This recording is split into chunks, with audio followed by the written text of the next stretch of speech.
journalist. I am a broadcaster, especially from the Kabata, the KBP Broadcasting, or the Kapitana ng mga broadcaster ng Pilipinas. I am also a news writer kasi especially kailangan siya sa field namin as a broadcaster. I'm an event host, nag-host ako ng mga parties, the food, and everything. Siguro, pinaka-importante sa akin ang maging theater artist. Since grade 9, I am a theater artist from our school. Till now, I'm performing at the Valenzuela City for the Performing Arts. I'm currently taking up my workshop here at Valenzuela. Siguro ano yung pinaka-paborito ko? Yun yung ma-voice out yung talent ko, na mapakita sa lahat na may ipupuga tong email na to. Na gusto ko na kahit sa sarili ko, maipakita ko na may talent ako. I am a choir. I also like to sing. Pero, kahinaan ko yung dance. One of my greatest achievements is being the best in EVM sa school namin. And also, I am a student council, a grade 12 counselor from the SGO, or the Student Government Organization of the Province Academy. Sa amin pong magkakapatid, ako yung panganay. Tatlo po kaming magkakapatid. Yung tatay ko po, isa po siyang vendor sa Divisoria. Yung tinitinda niya po, ibon. Tapos po yung mama ko naman po, housewife lang po. Siguro po sa amin po, mahirap po yung sitwasyon namin. Dahil po dumarating po kami dun sa point na wala po talaga kami makain, wala kami may ulam. Kung minsan po umiiyak na lang po si mama, na pinakamahirap pong parte bilang panganay na babae. Siguro po si Papa po, nakikita ko rin po na hirap na siya. Lalo kung minsan uwi siya, yung mga ibon na dala niya para sana ibenta, ibabalik niya pa rin po. Kasi may mga times na hinahabol siya ng tanod, kasi po bawal siya magtinda doon. Alam ko po na bilang tatay, masakit po sa kanya yung nangyayari. Kaya po, bilang anak, bilang panganay, ginagamit ko po yung mga interest ko, yung mga hobby ko po bilang racket.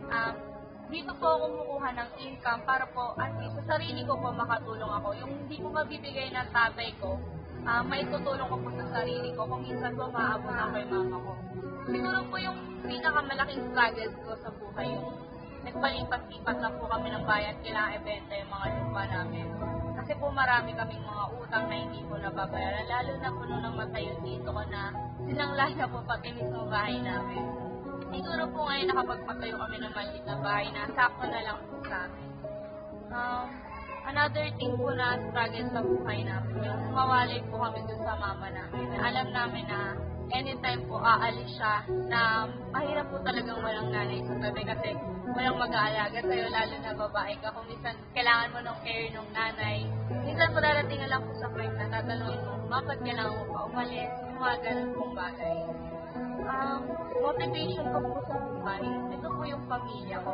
Na minsan po isang banda, gusto ko silang matulungan in the near future na gusto ko pong suklian lahat ng pagod na nagawa ng magulang ko, lalong-lalo na po yung mama at papa ko. Yung mga paghihirap po nila, gusto ko pong suklian. Tapos po yung mga kapatid ko, gusto ko silang pag-aralin. Gusto ko susunod na po siguro yung mga dreams ko naman sa sarili kapag nagampanan ko na yung mga dapat kong gawin.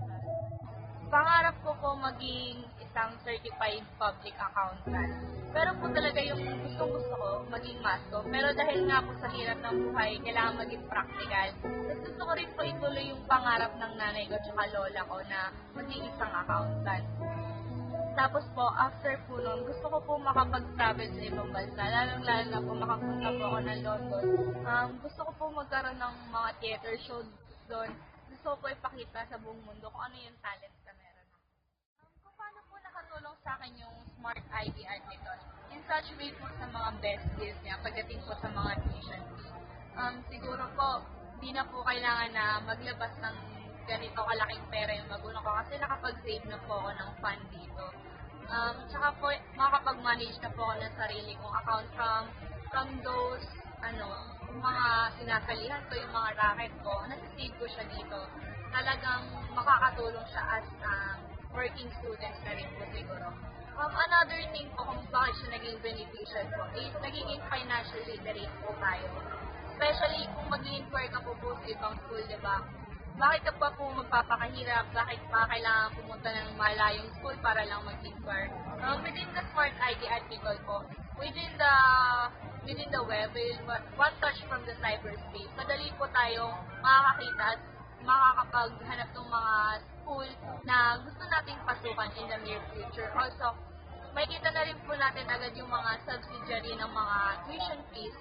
Kapag po nakita na po natin agad yun, mas makakatulong po yun sa atin na makapag-prepare po ng fund na gagamitin po natin. Hindi yung bigla-bigla lang po tayo. Nakita natin yung tuition fees, ay mahirapan po tayo maglabas agad ng pera. Dito po, makakapag-save na po tayo, mas makapadali po yung effort. So everyone, see you on board. See you on Smart ID Ad.